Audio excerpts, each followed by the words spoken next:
Hi, Brian. From above. Oh, hi, bud. It's God talking to you. Okay, we had that happen before. Good to see you. Yeah.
The Hillcrest Number 1 is a steam locomotive built to the patented design of Ephraim Shay by Lima Locomotive Works in Lima, Ohio, USA.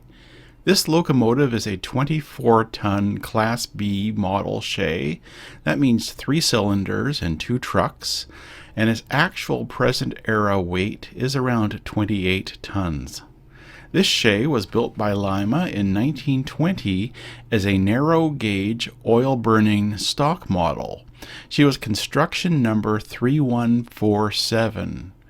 Hillcrest Lumber Company on Vancouver Island was looking for a new standard gauge small locomotive, and they ordered this one, pending a conversion at the Ohio factory to standard gauge and wood burning.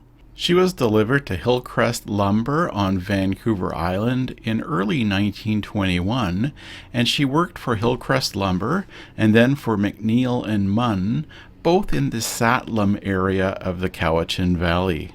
She eventually ended up for resale at Mayo Lumber in 1943. She was sold to the Osborne Bay Wharf Company and worked a forest industry deep-sea wharf at Crofton from 1947 to 1963. She then went to Hillcrest Lumber at Missachi Lake for the purpose of conversion back to narrow gauge and oil burning in preparation for its donation to the newly formed Cowichan Valley Forest Museum for its narrow gauge Cowichan Valley Railway visitor train. The Forest Museum opened to the public in May 1965. The Hillcrest Number 1 was one of the steam locomotives that regularly pulled a visitor train at the Forest Museum, and it did this from the late 1960s until the late 1990s. By the way, the Forest Museum is now known as the BC Forest Discovery Centre, and the Hillcrest Number 1 is the locomotive that appears on the center's logo. After this locomotive's most recent working era ended in 1998, there followed a period of display and storage pending an eventual rebuild. That rebuild project commenced in 2016 and was completed in 2024, with many challenges met by the tenacity and generosity of volunteers, donors, and sponsor suppliers. I was a latecomer in documenting this project, starting with glimpses of various pieces outside the lower shed in 2021. Over the next 3 years, I saw more and more of the project, including various unpowered moves, and then eventually with the Shay under steam doing trials on the main line. And then on June 28, 2024, the first passenger trip after the rebuild project.